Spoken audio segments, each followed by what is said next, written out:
Taishijale, and welcome to the AWAM Tibetan Buddhist Institute, as well as the Introduction to Dzogchen class that we are starting today. And the Dzogchen class, in this one it's one of 5 classes in the advanced practice of our curriculum. And so this is the first class, and then we have a class that is improving your practice. And then we'll do the Korde Rushan, which is the preliminary practices, then the Trekcho, and finally Togao. So those are the 5 classes that are part of this. And this class, this particular one, the introduction class, is designed to give an overview, but it is not a beginning class. It assumes that you've already got some background in Dzogchen. This class focuses primarily on some of the key texts, as well as some of the instructions from contemporary individuals, lamas and so forth, that help us get a general understanding of the Dzogchen practice and begin to get into some of the texts that have been written, both historical and contemporary texts and so forth, to really dig a little bit deeper in understanding what Dzogchen is all about. And it's a very unique element of the practice. It is related in some way. We don't know exactly what the relationship is, but there is a relationship with Taoism and also with Zen or Chan in the Chinese tradition. And they have some very strong similarities, but there are also differences. There are things that are unique. They all evolved at about the same time. We'll talk more about history later. Next week there are some readings that are related to the history and so forth, so we'll get a little bit more into that. But there's a lot we don't know because it is a fairly ancient tradition. And there is clear evidence that goes back as far as the time when Padmasambhava was in Tibet, when he was first there in the late 700s, and even somewhat earlier than that. I did read one text was written by an archaeologist who had found some cave writings on the wall that they were able to date prior to Shakyamuni Buddha. So there's even some who believe it goes back earlier than the historical Buddha. So we don't know, but it is a somewhat unique practice, and it does have a somewhat different view, not a dramatically different view, from my opinion anyway. Some people think that it is. And so we need to look at that and understand some of the differences between that and the path of individual liberation, the path of the bodhisattva or altruism, and the path of Tantra, because there are differences. In our natural liberation class, we go through each of those paths and we point out what some of the key differences are. We'll also point out some of those as we go through in this class as well. Now, it deals in this case directly with self-liberation into our own innate Buddha nature and abiding in a state called Rigpa, which translated means pure awareness. And so we'll talk a lot about that and what does that mean, how is that interpreted relative to other Buddhist teachings and so forth. There is also a series that breaks it down into 3 parts, which are the mind series, the space series, and the special instructions. Most of what is taught today in terms of Dzogchen comes from the special instructions branch of that. But we'll look at elements of all 3 of those. We'll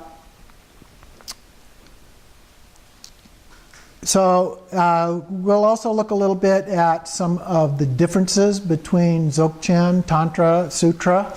I mentioned a little bit of that. And so there are some things that we also need to talk about in terms of this as a class, particularly compared to the natural liberation class that many of you have been in.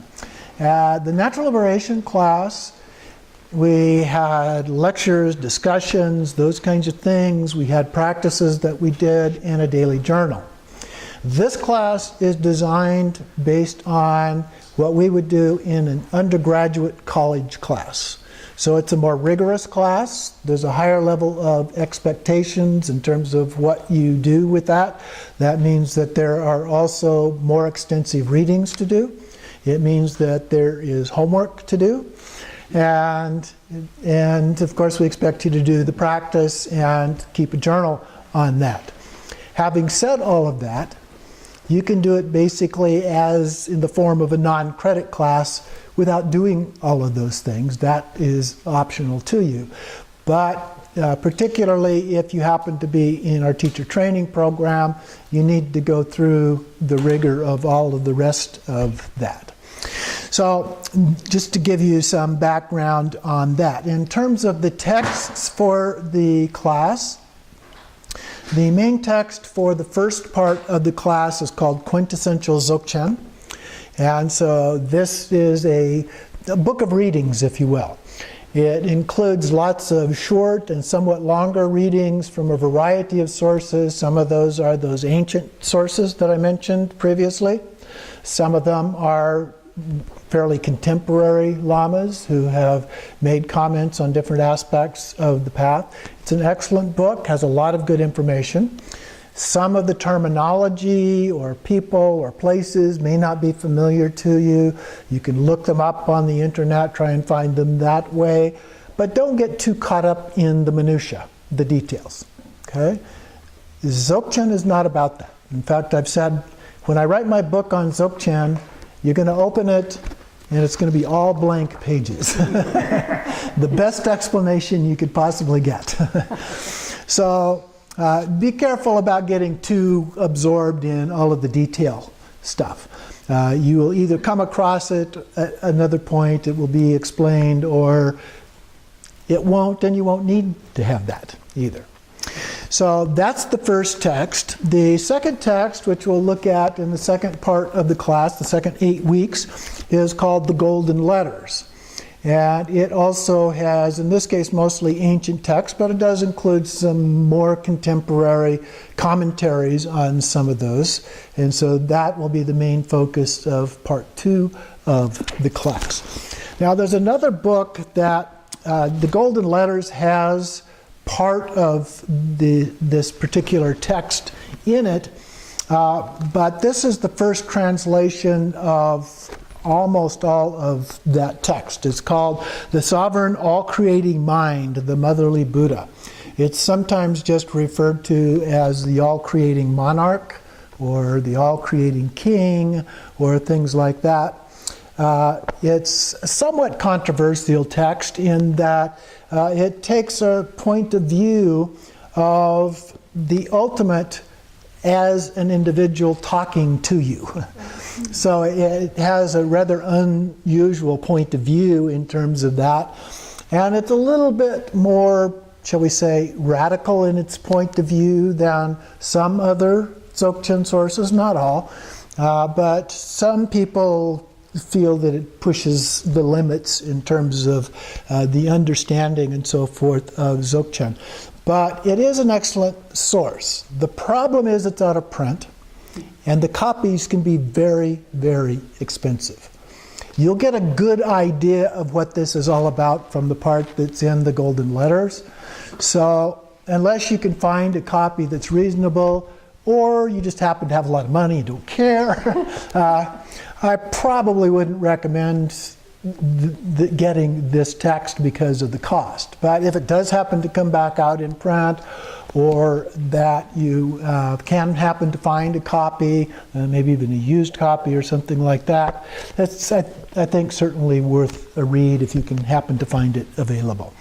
So that's optional because of the nature that I wouldn't want to force anybody to go pay multiple hundreds of dollars for a book like that.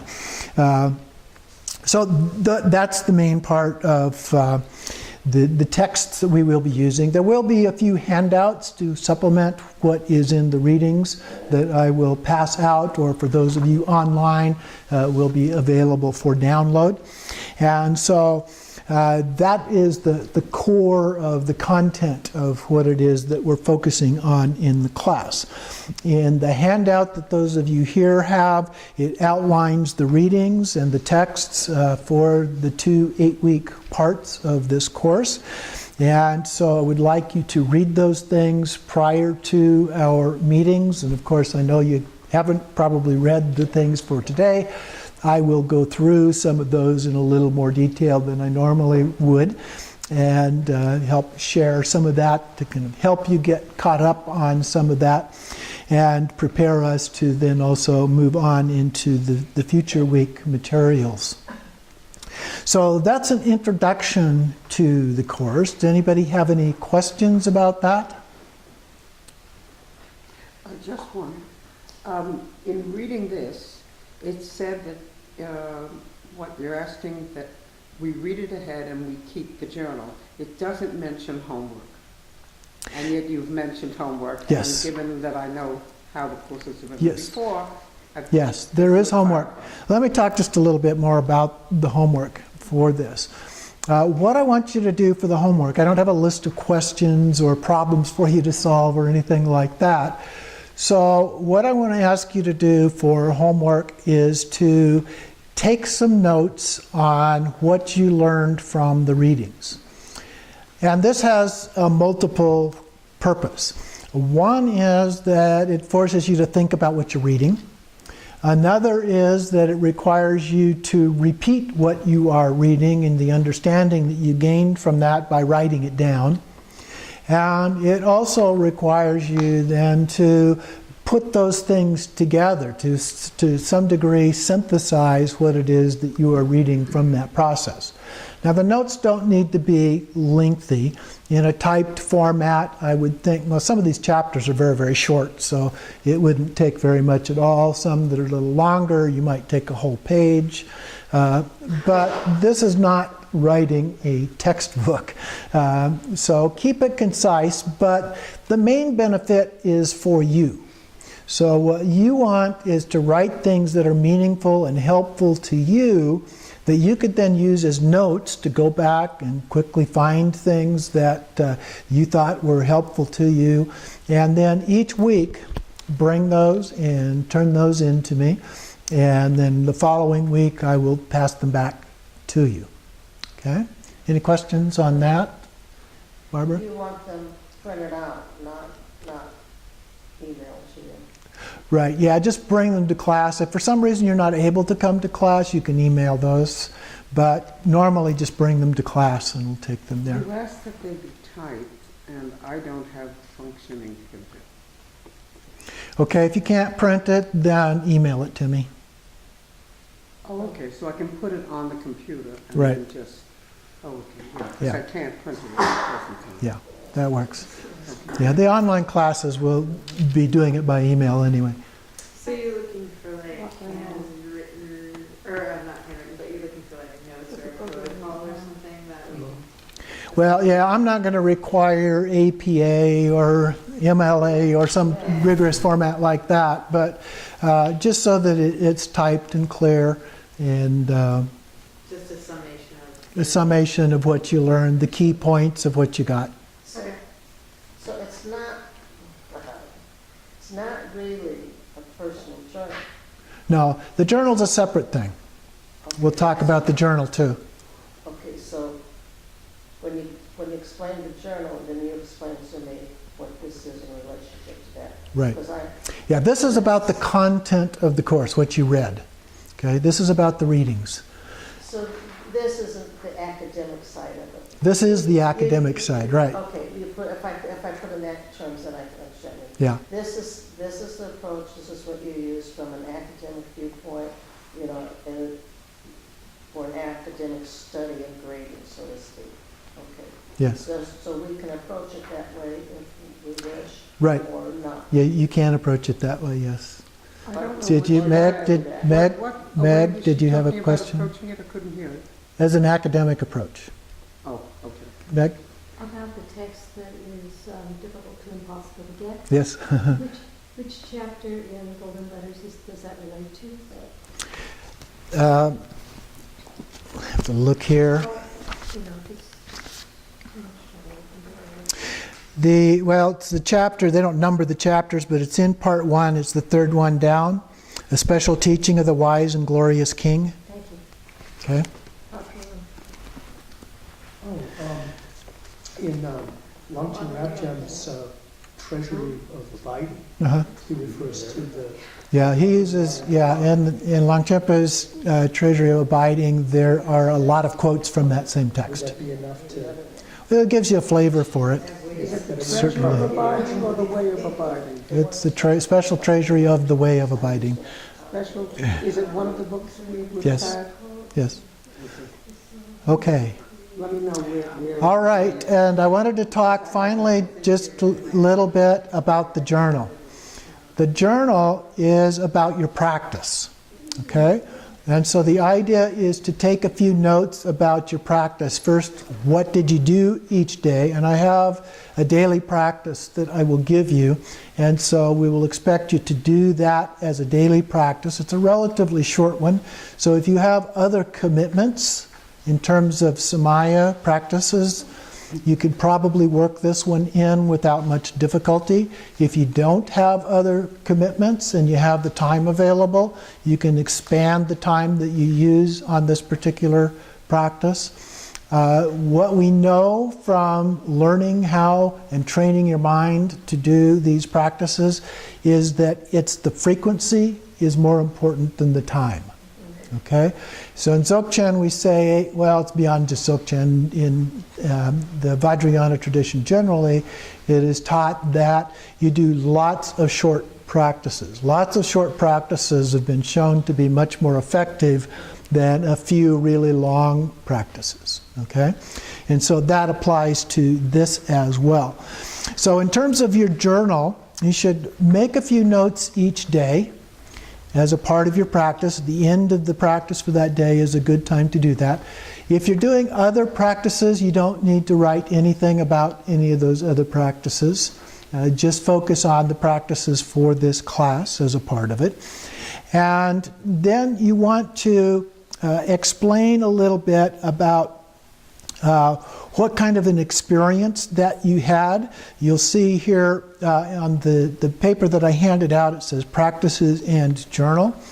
And so it describes what you did do, how long, so if it was half an hour, however long you spent on it, what experiences that you had, just a couple of notes about that. And then what questions do you have about your practice and or course content? So this is an opportunity to ask questions that you have, whether it's related to your actual practice or related to the readings and so forth. Okay? So just a good opportunity a place to write those down, and then when we turn those in, we'll have those and we can try and answer those questions that you might have for you.